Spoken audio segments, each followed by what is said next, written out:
So, hi everyone. I just wanted to emphasize that I'm going to be speaking to you from my heart because it's a communion with you, communication that goes beyond the ego. It's to share and care about what we're faced with right now, where we feel powerless. And I want to share with you how I have survived and thrived in the 70 years that I've been on this planet and have overcome some major challenges, nothing like this. But the principles that I've used start from a foundation of spirituality. And that's not religion. It's believing that I am a child of a loving force, God, the creative intelligence. We don't have to believe in God and a particular religion, but I draw from other religions wisdom that provide me with resilience and provide me with a better immune system. So these things have scientifically been proven that they're effective. So I'm going to speak about hope and faith. Now, faith is a religious word, but when we think about what it really means, it's trust, belief, and surrender. So these are very comforting words, and it's a balm, emotional balm, which we need in this frantic time of feeling lost and disempowered. So let's remember who we are. I start with a sense that I am a spiritual being having an earthly experience. And that has given me a lot of hope and trust and boosted my spirit to feel that I was important enough to have a destiny and there is a divine plan for my life.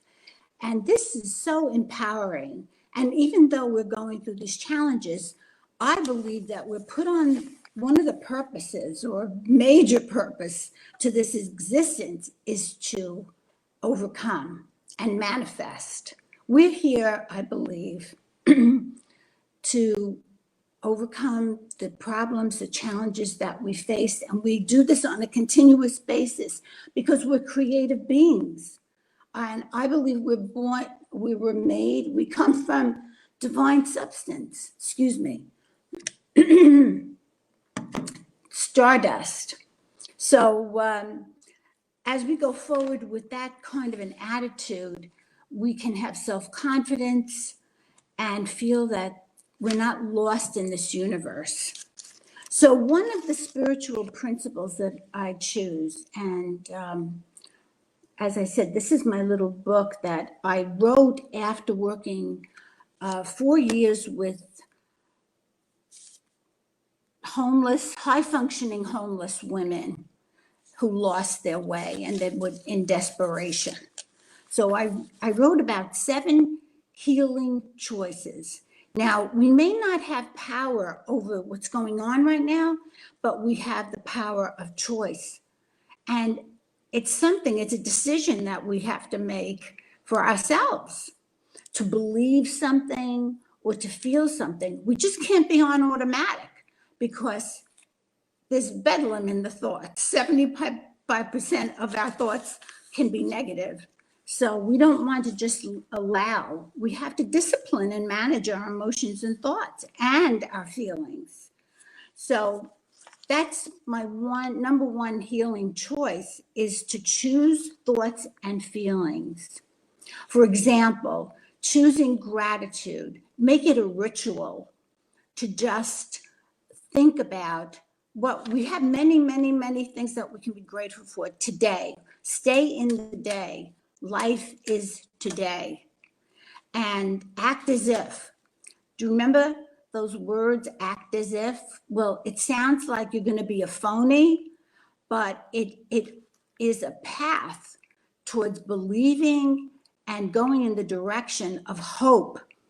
And this helps boost the immune system.